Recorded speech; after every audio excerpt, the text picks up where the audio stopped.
The ability to quickly type on the keyboard with your 10 fingers might not be a necessary skill for you.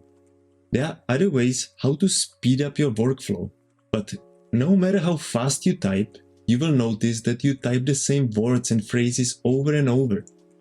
That's why I suggest using something called snippets. You can also call it shortcuts or text replacements. There are many paid apps which can do it for you, like Rocket Typist. But we can also use something similar, which is inbuilt in macOS, and we can set it up in system settings for free. Let me show you how it's done. So open up system settings, scroll all the way down to keyboard, and here click on text replacements.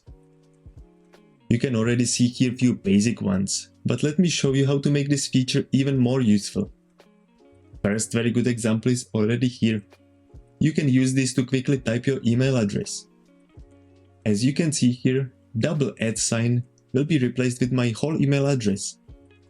I can type it anywhere like this and confirm it with spacebar, and with just 2 clicks I have the whole email address here.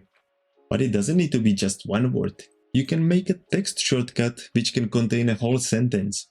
You can use it as quick answers in your business emails. For example, SPRT. It can be something as support. And the sentence could sound something like, please contact our support team.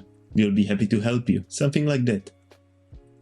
And when I type this shortcut with just few letters, it will get here the whole automated answer. You can, for example, add your home address. Shortcut as you wish. It may be ADDR, like address. And now type your whole home address, and it can be replaced with these few letters.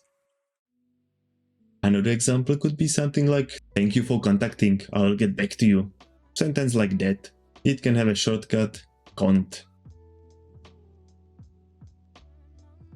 As you can see, you can be very creative here. You are not limited to any word, to any sentence.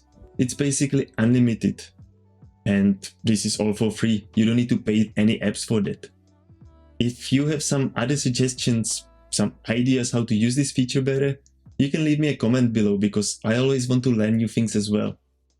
And if you are enjoying these videos and learn something new, leave a like under this video, and I will see you in the next one. Thanks for watching.